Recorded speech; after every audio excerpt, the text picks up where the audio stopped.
السلام عليكم ورحمة الله وبركاته.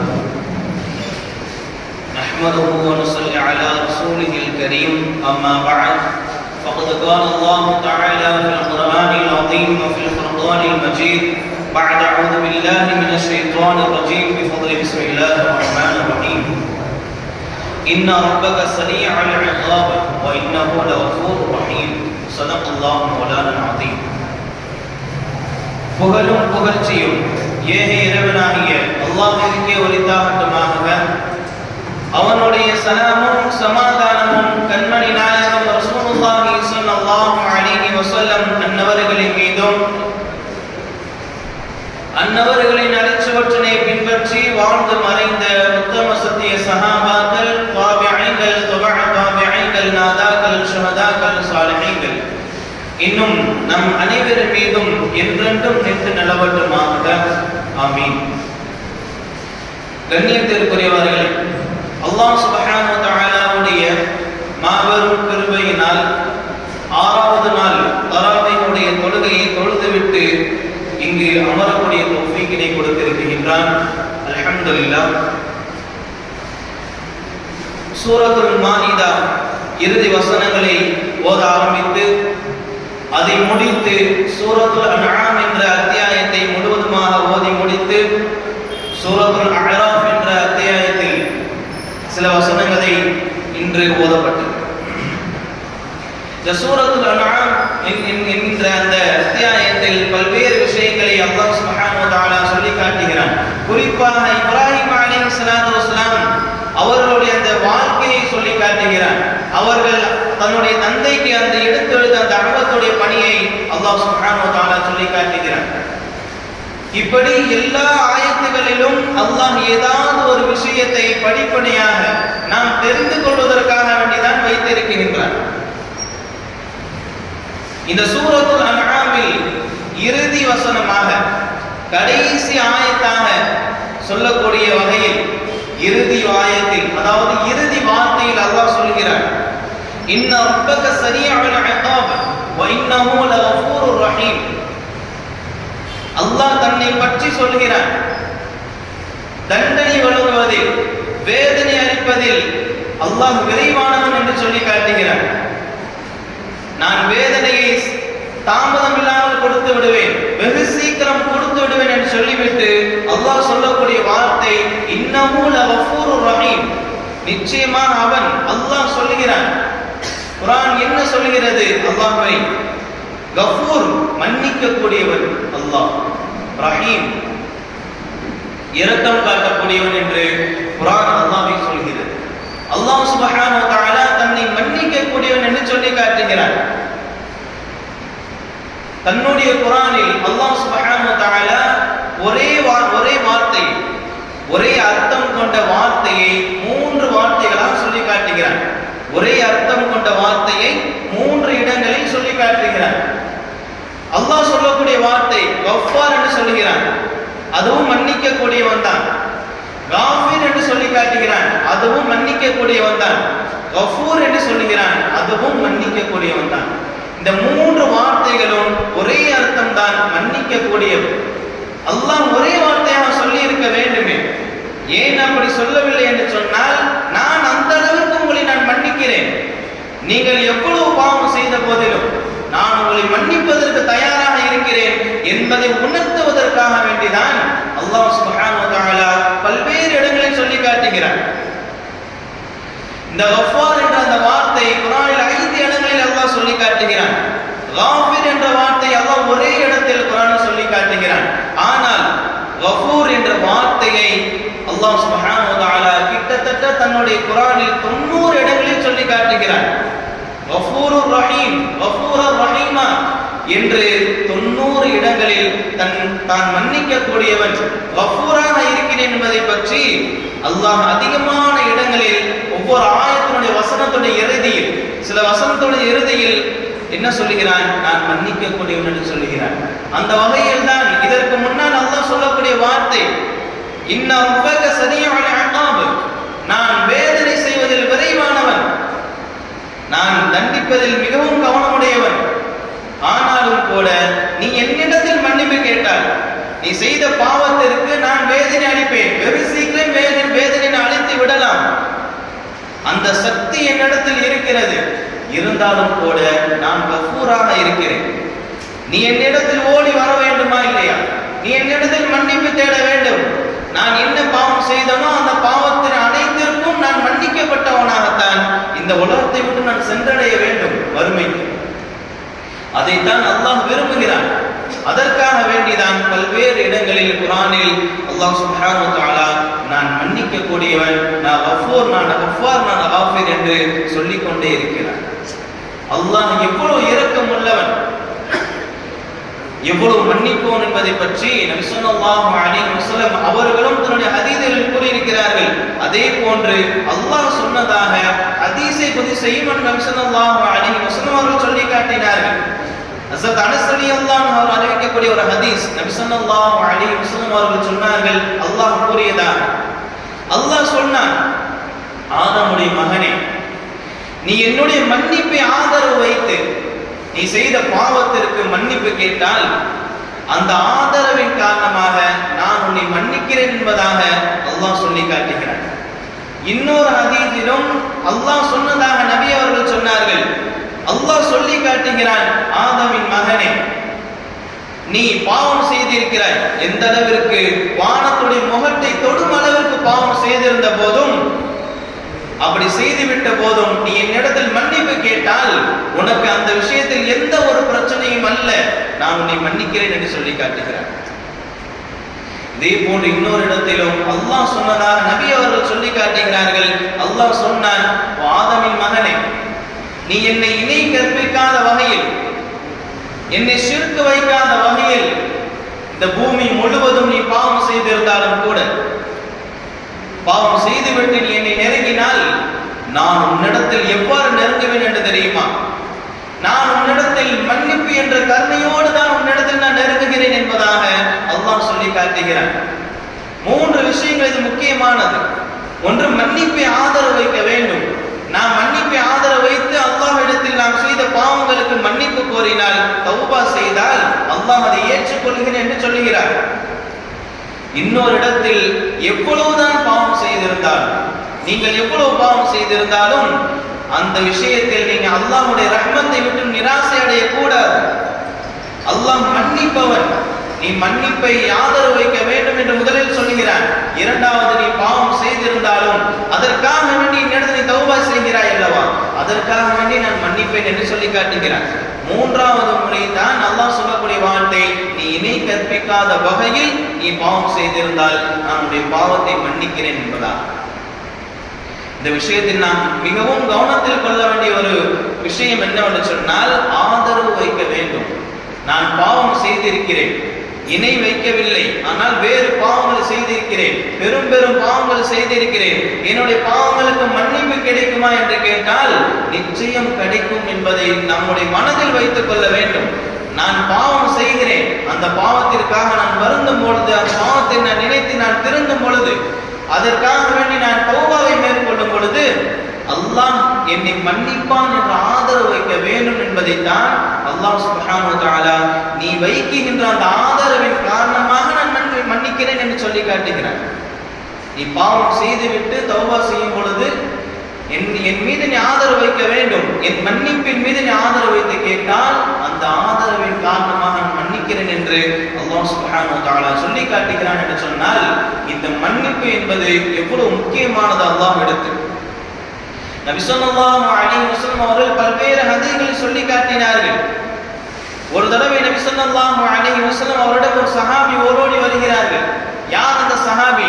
ஹபீப் இப்னு Harris ரலியல்லாஹு அன்ஹு அவர்கள் நபியிடத்தில் வந்து சொன்னார்கள், நான் பாவத்தால் சூழப்பட்டிருக்கிறேன், நான் பாவத்தால் மூழ்கடிக்கப்பட்டிருக்கிறேன் என்பதாக ஹபீப் இப்னு ஹாரிஸா ரலியல்லாஹு அன்ஹு அவர்கள் நபி ஸல்லல்லாஹு அலைஹி வஸல்லம் அவர்கள் சொல்லும் பொழுது நபி ஸல்லல்லாஹு அலைஹி வஸல்லம் அவர்கள் சொன்னார்கள், இன்னி துபு இலல்லாஹி யா ஹபீப், துபு, நீ தௌபா செய், இலல்லாஹ், அல்லாஹ்வின் பக்கம் நீ தௌபா செய், யா ஹபீப், ஹபீப் இப்னு ஹாரிஸாவே நீ அல்லாஹ்விடத்தில் தௌபாவை மேற்கொள் என்பதாக ஹபீப் இப்னு ஹாரிஸா ரலியல்லாஹு அன்ஹு இடத்தில் நபி ஸல்லல்லாஹு அலைஹி வஸல்லம் அவர்கள் சொல்லி காட்டினார்கள்.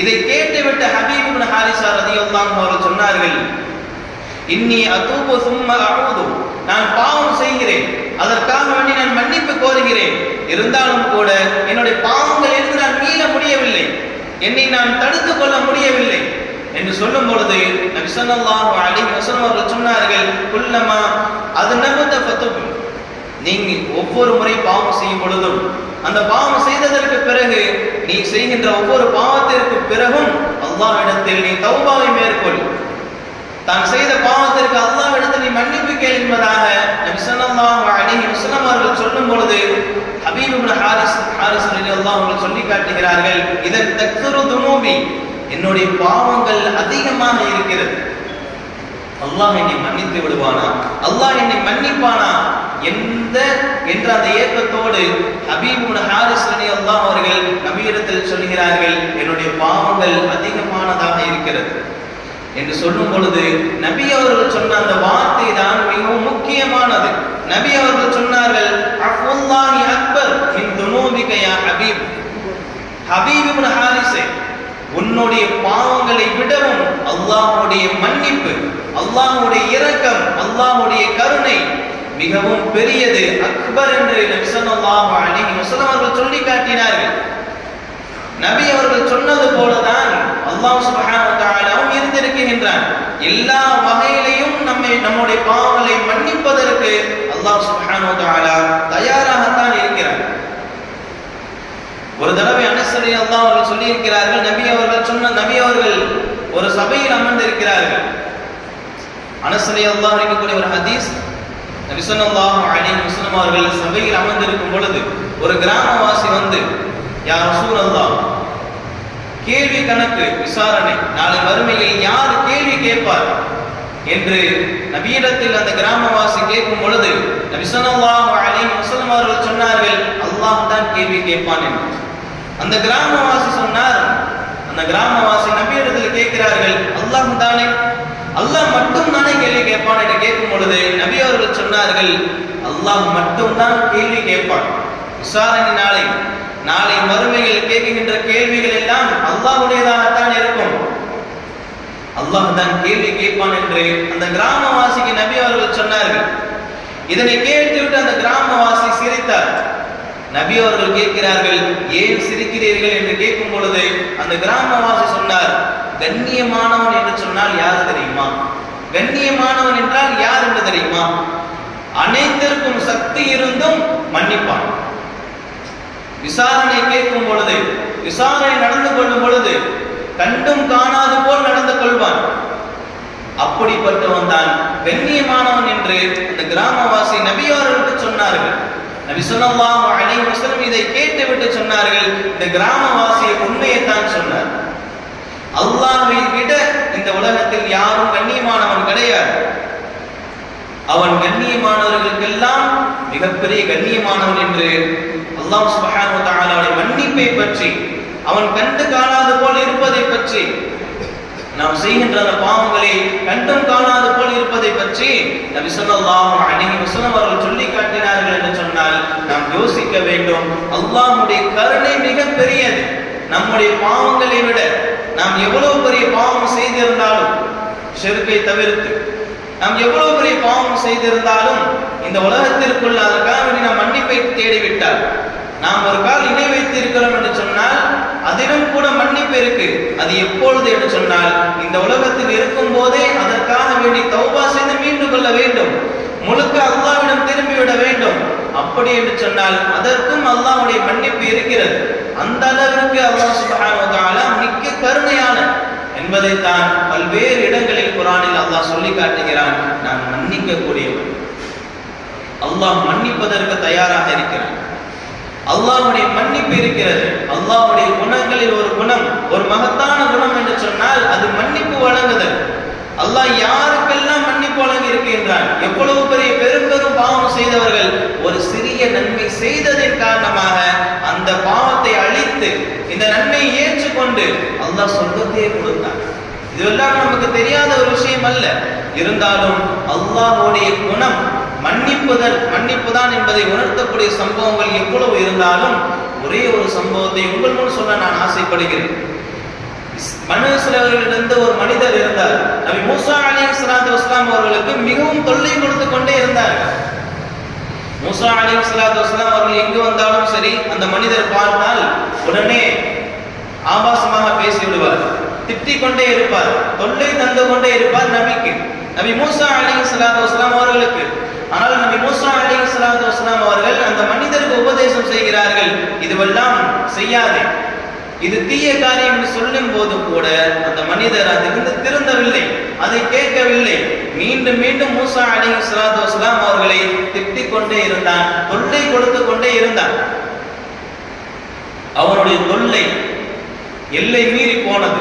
மூசா அலைஹிஸ்ஸலாத்து வஸ்ஸலாம் அவர்கள் அல்லாஹ்விடத்தில் பிரார்த்தனை செய்கிறார். இவருடைய தொல்லையை பற்றி, இவர் தொல்லை நாளுக்கு நாள் மீறி போவதை பற்றி அல்லாஹ்விடத்தில் நபி மூசா அலைஹிஸ்ஸலாத்து வஸ்ஸலாம் அவர்கள் துஆ செய்கிறார்கள். ஆனால் அல்லாஹ் சுப்ஹானஹு வ தஆலா நபி மூசா அலைஹிஸ்ஸலாத்து வஸ்ஸலாம் அவர்களிடத்தில் சொன்னான், இந்த மனிதருடைய விஷயத்தில் நான் உங்களிடம் ஒப்படைக்கிறேன், இந்த மனிதனை நான் உங்களிடம் ஒப்படைக்கிறேன். இந்த மனிதனுடைய விஷயத்தில் நீங்கள் எவ்வாறு நடந்து கொள்ள விரும்புகிறீர்களோ, என்னென்னலாம் செய்ய வேண்டும் என்று நீங்கள் விரும்புகிறீர்களோ அதையெல்லாம் நீங்கள் செய்து கொள்ளும் என்பதாக நபி மூசா அலைஹிஸ்ஸலாத்து வஸ்ஸலாம் அவர்களை பார்த்து அல்லாஹ் சொல்லிவிட்டார். நபி மூசா அலைஹிஸ்ஸலாத்து வஸ்ஸலாம் அவர்கள் அந்த மனிதன் மீது நல்லதை நடந்தாலும் சரி அல்லது தீயதாக நடந்தாலும் சரி அது உடனடியாக ஏற்றுக்கொள்ளப்படும். எப்படி நடந்து கொண்டாலும் அல்லாஹ் ஏற்றுக்கொள்வான் என்பதைத்தான் நீங்கள் எப்படி விரும்புகிறீர்களோ அப்படி நடந்து கொள்ளுங்கள் என்பதாக மூசா அலைஹிஸ்ஸலாத்து வஸ்ஸலாம் அவர்களை பார்த்து அல்லாஹ் சொல்லிவிட்டான். ஒரு தடவை மூசா அலைஹிஸ்ஸலாத்து வஸ்ஸலாம் அவர்கள் கடைவீட்டுக்கு சென்று கொண்டிருக்கிறார்கள். எதிரே அந்த மனிதர் வந்து முன்பு போலவே தொல்லை கொடுக்கிறான், ஏசுகிறான் நபி மூசா அலைஹிஸ்ஸலாத்து வஸ்ஸலாம் அவர்கள். நபி மூசா அலைஹிஸ்ஸலாத்து வஸ்ஸலாம் அவர்கள் கோபமுற்று சொன்னார்கள், பூமியை பார்த்து சொன்னார்கள், பூமியே நீ இவனை பிடித்துக் கொள் என்பதாக சொல்லுகிறார். அந்த பூமி மூசா அலைஹிஸ்ஸலாத்து வஸ்ஸலாம் அவர்கள் கட்டுப்பட்டது, அந்த மனிதனை உள்வாங்கியது, கொஞ்சம் கொஞ்சமாக அந்த மனிதனை உள்வாங்கியது. தான் அழிந்து போகக்கூடிய நிலை வரக்கூடிய அந்த நிலையை பார்த்தவுடன் அந்த மனிதன் மூசா அலைஹிஸ்ஸலாத்து வஸ்ஸலாம் அவர்களை பார்த்து சொன்னான், நபியுல்லாஹ், அல்லாஹ்வுடைய நபியே, மூசா அலைஹிஸ்ஸலாத்து வஸ்ஸலாம் அவர்களே, நான் உன்னிடத்தில் மன்னிப்பை கோருகிறேன், நீ எனக்கு உதவி செய், எனக்கு உதவி செய்யுங்கள் என்பதாக சொல்லும் பொழுது மூசா அலைஹிஸ்ஸலாத்து வஸ்ஸலாம் அவர்கள் அதையெல்லாம் கேட்கவில்லை. மீண்டும் பூமியை பார்த்து கட்டளையிடுகிறார்கள், நீ இன்னும் நன்றாக பிடித்துக் கொள் என்பதாக. இன்னும் அந்த மனிதன் அந்த பூமிக்குள் சொறிவாகி கொண்டே இருக்கிறான். இருந்தாலும் கூட மூசா அலைஹிஸ்ஸலாத்து வஸ்ஸலாம் அவர்கள் மன்னிப்பை கேட்கிறார் அந்த மனிதன். ஆனால் மூசா அலைஹிஸ்ஸலாத்து வஸ்ஸலாம் அதை எல்லாம் கேட்கவில்லை. திரும்ப திரும்ப அந்த பூமியின் மீது தான் கட்டளையிட்டுக் கொண்டே இருந்தார்கள், நீ பிடித்துக்கொள், நன்றாக பிடித்துக்கொள் என்று. இறுதியில் அந்த மனிதன் பூமிக்குள் சென்று விட்டான். ஆனால் பூமிக்குள் செல்லும் வரையிலும் நபி மூசா அலைஹிஸ்ஸலாத்து வஸ்ஸலாம் அவரிடத்தில் மன்னிப்பை கேட்டுக்கொண்டே இருந்தான், எனக்கு உதவி செய்யுங்கள், நான் உன்னிடத்தில் மன்னிப்பை கோருகிறேன் என்பதா. இருந்தாலும் மூசா அலைஹிஸ்ஸலாத்து வஸ்ஸலாம் அவர்கள் கேட்கவில்லை. இதன் பிறகு அல்லாஹ் சுப்ஹானஹு வ தஆலா இந்த சம்பவத்தை பார்த்ததற்கு பிறகு, இந்த நிகழ்வை பார்த்ததற்கு பிறகு மூசா அலைஹிஸ்ஸலாத்து வஸ்ஸலாம் அவரை பார்த்து கேட்கிறான் அல்லாஹ் சுப்ஹானஹு வ தஆலா, ஓ மூசாவே, ஏன் உங்களுடைய உள்ளம் இந்த அளவிற்கு இப்படி வறண்டு போயிருக்கிறது? அவன் என்னிடத்தில் மன்னிப்பை கேட்டிருந்தால், என்னிடத்தில் அவன் உதவி கோரி இருந்தால் நான் நிச்சயம் அவனுக்கு நான் என்ன செய்திருப்பேன், உதவி செய்திருப்பேன் என்பதாக அல்லாஹ் சுப்ஹானஹு வ தஆலா சொல்லி காட்டுகிறான். எவ்வளவுதான் கோபத்தை ஏற்படுத்தினாலும் சரி, எவ்வளவுதான் திட்டினாலும் சரி, நாம் கோபத்தில் விடக்கூடிய வார்த்தைகளை நாம் சற்று கவனமாகத்தான் இருக்க வேண்டும். அதைத்தான் இங்கு முதன்முறையாக சொல்லப்பட்டது. அல்லாஹ் சுப்ஹானஹு வ தஆலா எவ்வளவு பொறுமையாளன். மூசா அலைஹிஸ்ஸலாத்து வஸ்ஸலாம் அவர்களை ஒருவர் ஏசி விட்டார் என்பதற்காக வேண்டி, அவர்களுக்கு அந்த வாய்ப்பை கொடுத்ததற்காக வேண்டி அந்த மனிதனை முழுவதும் சொறிவாங்க வைத்து விட்டார்கள். ஆனால் அல்லாஹ் சொல்லக்கூடிய வார்த்தை, என்னிடத்தில் அவன் உதவி தேடி இருந்தால் நான் நிச்சயம் அந்த மனிதை மன்னித்திருப்பேன் என்பதாக அல்லாஹ் சுப்ஹானஹு வ தஆலா சொல்லி காட்டுகிறான் என்று சொன்னால், அல்லாஹ்வுடைய குணத்தில் ஒன்றுதான் மகத்தான மன்னிப்பு என்ற குணம். அந்த குணத்தில் அல்லாஹ் சுப்ஹானஹு வ தஆலா நிலையாக இருக்கிறான். அல்லாஹ் மன்னிப்பை தருவதற்கு உறுதியாக இருக்கிறான், ஆர்வமாக இருக்கிறான். ஆனால் அந்த மன்னிப்பை எடுத்துக்கொள்வதற்கு தான், அந்த மன்னிப்பை வாங்கிக் கொள்வதற்கு தான் இன்று மனிதர்கள் இல்லாமல் இருக்கிறார்கள். அல்லாஹ் பாதுகாக்க வேண்டும். நம்முடைய பாவங்கள் மன்னிக்கப்பட்டால் மட்டும்தான் நாளை மறுமையில் சொர்க்கத்தில் நுழைய முடியும். நம்முடைய பாவங்கள் மன்னிக்கப்பட்டால் மட்டும்தான் அவருடைய வாழ்க்கையில் நல்லதொரு ஒரு வாழ்க்கையை அல்லாஹ் நமக்கு அமைத்து கொடுப்பான்.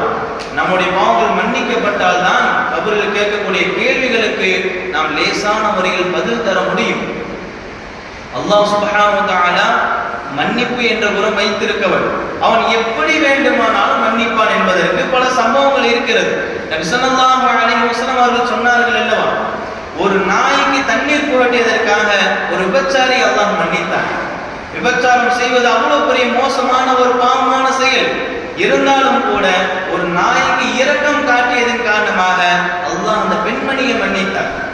அதே போன்று ஒரு பூனையை கட்டி போட்டு அதை துன்புறுத்தியதற்காக வேண்டி ஒரு தொழுகையாளியான ஒரு பெண்ணை அல்லாஹ் சுப்ஹானஹு வ தஆலா மன்னிக்காமல் நரகத்தில் போட்டு விட்டார். இந்த இரு ஹதீஸ்களில் நாம் தெரிந்து கொள்ள வேண்டிய விஷயம் என்னவென்று சொன்னால், நாம் செய்கின்ற ஒரு சின்ன அமல் அது சொர்க்கத்துக்கு அடைய செய்யும். நாம் செய்கின்ற ஒரு சிறிய பாவம், சிறிய ஒரு தவறு அது நரகத்திற்கும் தள்ளிவிடும் என்பதுதான் இந்த ஹதீஸினுடைய ஒரு முக்கியமான ஒரு சாராம்சம். அந்த அல்லாஹ் சுப்ஹானஹு வ தஆலா எப்படி மன்னிப்பதற்கு ஒரு உறுதியாக ஆர்வமாகத்தான் இருக்கிறான். அல்லாஹ் எப்படி மன்னிப்பான் என்பதற்கு பல சம்பவங்கள் இருக்கிறது. சாலிஹீன்களின் ஒரு மனிதர் இருந்தார், சாலிஹான ஒரு மனிதர் இருந்தார். அவருடைய வீட்டிற்கு பக்கத்தில் ஒரு மது பிரியர் இருந்தார். அவருடைய வீட்டிற்கு பக்கத்தில் ஒரு மது பிரியர் சதா நேரமும் மது அருந்திக் கொண்டே இருப்பார்கள். ஒரு நேரம் வருகிறது, அந்த மனிதன் மரணித்து விடுகிறார். மக்கள் எல்லாம் இந்த சாலிஹான மனிதனிடத்தில் சென்று சொல்கிறார்கள், இந்த மனிதருக்கு நீங்கள் தொழ வையுங்கள் என்று சொல்கிறார்கள். அந்த சாலிஹான மனிதர் சொன்னார், என்ன சொல்லுகிறீர்கள்? இவன் மதுவிலே ஊறி போனவன், இவன் ஒரு பாவி, இவனுக்காக நாம் தொழுகை நடத்துவது என்று சொல்லி தொழுகை நடத்துவதற்கு மறுத்து விட்டார். அன்றைய இரவு அந்த சாலிஹான மனிதர் உறங்குகிறார். அந்த உறக்கத்தில் ஒரு கனவு. அந்த கனவில் அந்த மது பிரியர் யார் அவரை தாழ்த்தி சொன்னார்களோ, யாரை அவர் தாழ்த்தி சொன்னாரோ, யாரை அவர் பாவி என்று சொன்னாரோ, அவர் சுவனத்தில் தொழக்கூடிய ஒரு காட்சியை பார்க்கிறார்கள். அந்த சாலிஹான மனிதர் திடுக்கிட்டு எழுந்திருக்கிறார்கள். அவர்களுக்கு மிகப்பெரிய ஒரு ஆச்சரியம், எப்படி அவன் சுவனம் சென்றான்? மது அருந்துவது எவ்வளவு பெரிய பாவமான செயல். அதிலிருந்து அல்லாஹ் மன்னித்து எப்படி அவன் சுவனம் சென்றான்? நம்முடைய பாவம் மன்னிக்கப்பட்டாலும் சுவனம் செல்ல முடியும். அப்போ அந்த மனிதனுடைய பாவம் மன்னிக்கப்பட்டு விட்டது. எதன் காரணமாக மன்னிக்கப்பட்டு விட்டது என்ற ஒரு ஆச்சரியம் அந்த மனிதருக்கு இருக்கிறது. அடுத்த நாள் காலையில் முதலாவதாக அந்த மனிதருடைய வீட்டிற்கு சென்று அந்த மனிதருடைய மனைவியிடத்தில் கேட்கிறார்கள். அந்த மனைவியிடத்தில் சொல்லுகிறார்கள், உங்களுடைய கணவன், நான் நேற்று இரவு கனவு கண்டேன். அந்த கனவில் உங்களுடைய கணவர் தொழுகக்கூடிய ஒரு காட்சியை நான் பார்த்தேன். உங்களுடைய கணவன் ஏதாவது ஒரு நன்மையான செயல் செய்திருக்கிறார்களா, நல்லறங்கள் ஏதாவது செய்திருக்கிறார்களா என்று கேட்கும் பொழுது அந்த மனைவி தன்னுடைய கணவரை பற்றி சொல்லுகிறார்கள்.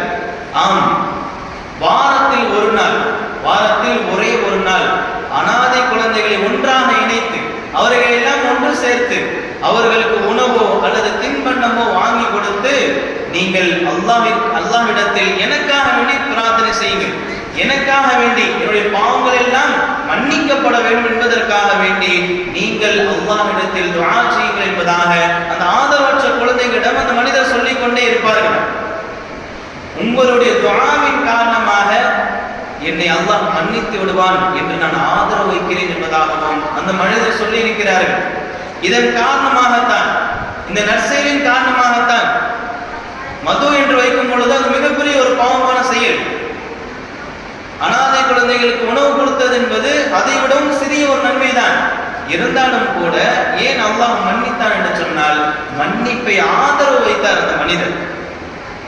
அந்த குழந்தைகள் செய்கின்ற துஆவை அல்லாஹ் ஏற்றுக்கொள்வான், என்னுடைய பாவங்கள் மன்னிப்பான் என்ற ஒரு ஆதரவு நான் வைக்கிறேன் என்பதாக அந்த மனிதர் சொன்னதை அடுத்துதான் அல்லாஹ் சுப்ஹானஹு வ தஆலா அந்த மனிதருடைய பாவங்களை மறைத்து மன்னித்து சுவனத்துக்கு அனுப்பிவிட்டார்.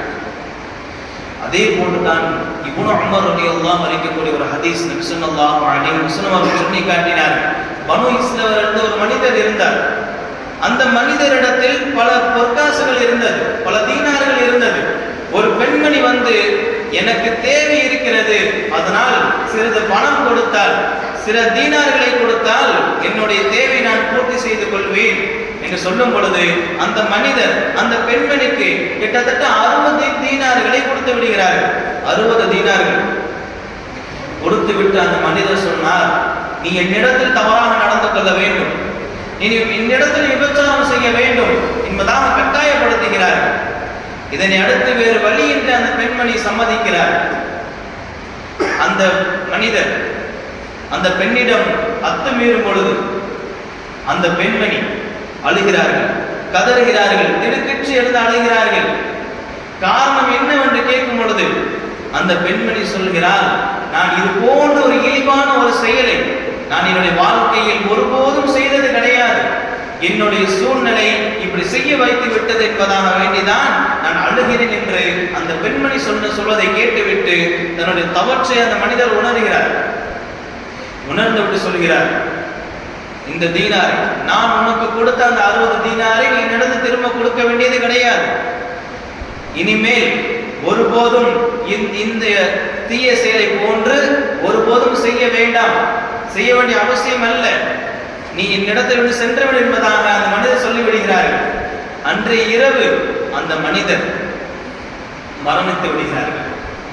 இன்னும் அந்த பெண்மணி இடத்தில் சொல்கிறார்கள், நான் அல்லாஹ்வின் சத்தியமாக இனி என்னுடைய ரப்புக்கு நான் ஒருபோதும் மாறு செய்ய மாட்டேன், என்னுடைய வாழ்க்கையில் நான் ஒருபோதும் என்னுடைய ரப்புக்கு நான் மாறு செய்ய மாட்டேன் என்பதாகவும் அந்த பெண்மணி இடத்தில் சொல்லி இருக்கிறார்கள்.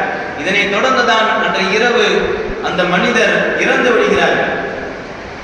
அந்த மனிதருடைய வீட்டை மக்கள் எல்லாம் ஒரு ஆச்சரியமாக பார்த்து கொண்டே போகிறார்கள். என்ன அவருடைய வீட்டில் இருக்கிறது? அவருடைய வீட்டினுடைய வாசலை பார்க்கிறார்கள், கதவை பார்க்கிறார்கள். அந்த கதவில் அல்லாஹ் இவரை மன்னித்து விட்டான் என்ற ஒரு வாசகம் இருக்கிறது என்பதாகவும் நபி ஸல்லல்லாஹு அலைஹி வஸல்லம் அவர்கள் சொல்லி காட்டினார்கள். அதே போல் இன்னொரு ஹதீஸிலும் இதே சம்பவத்தை சொல்லிவிட்டு நபி அவர்கள் இறுதியில் சொன்னார்கள், அல்லாஹ் சுப்ஹானஹு வ தஆலா அந்த காலகட்டத்தில் இந்த மனிதர் எந்த காலத்தில் இறந்தாரோ அந்த நேரத்தில் இருந்த ஒரு நபி, அந்த நபியிடத்தில் வஹியாக இந்த மனிதருடைய சம்பவத்தை குறித்து அதை அறிவித்து இதை மக்களிடத்தில் சொல்லிவிடுங்கள், நான் இந்த மனிதரை மன்னித்து விட்டேன் என்பதாக நீங்கள் மக்களிடம் சொல்லிவிடுங்கள் என்பதாக அந்த காலத்தில் இருந்த நபியிடத்தில் அல்லாஹ் அறிவித்து கொடுத்தான் என்பதாகவும் நபி ஸல்லல்லாஹு அலைஹி வஸல்லம் அவர்கள் சொல்லி காட்டினார்கள். அல்லாஹ் எந்த நிலையிலும் நம்மை மன்னிப்பதற்கு தயாராக இருக்கிறான். நாம் யோசித்து பார்க்க வேண்டும். நம்முடைய நல்ல செயல்கள் எல்லாம் அல்லாஹ்விடத்தில் ஒப்புக்கொள்ளப்படக்கூடியதாகத்தான் இருக்கிறது. ஆனால் அது சொர்க்கம் செல்வதற்கு உகந்ததாக இருக்குமா என்பதை தான் நாம் யோசிக்க வேண்டும். நம்முடைய பாவங்கள் அதிகமாக இருக்கிறதா அல்லது நன்மைகள் நம்ம இடத்தில் அதிகமாக இருக்கிறதா என்பதை நாம் யோசிக்க வேண்டும். அதனை தொடர்ந்து அல்லாஹ் சொல்லக்கூடிய வார்த்தை, நான் மன்னிக்க கூடியவன் என்பதால் நாம் என்ன செய்ய வேண்டும்? நாம் எவ்வளவு பெரிய பாவம் செய்திருந்தாலும் அல்லாஹ் என்னை மன்னிப்பான் என்ற ஒரு ஆதரவு வைத்து அல்லாஹ் இடத்தில் நாம் தௌபா செய்யும் பொழுது அல்லாஹ் நம்முடைய பாவங்களை மன்னிப்பான். வல்ல ரஹ்மான் தௌஃபீக் செய்வானாக. அல்லாஹ் சுப்ஹானஹு வ தஆலா நம்முடைய பாவங்கள் அனைத்தையும் மன்னிக்கப்பட்டவதாக இந்த உலகத்திலும் நாளை மறுமையிலும் சுபிட்சமான ஒரு வாழ்க்கையை நம் அனைவருக்கும் தந்தல் புரிவானாக. வாஹிர் தஅவானா அல்ஹம்துலில்லாஹி ரப்பில் ஆலமீன். அஸ்ஸலாமு அலைக்கும் வ ரஹ்மத்துல்லாஹி வ பரகாத்துஹு.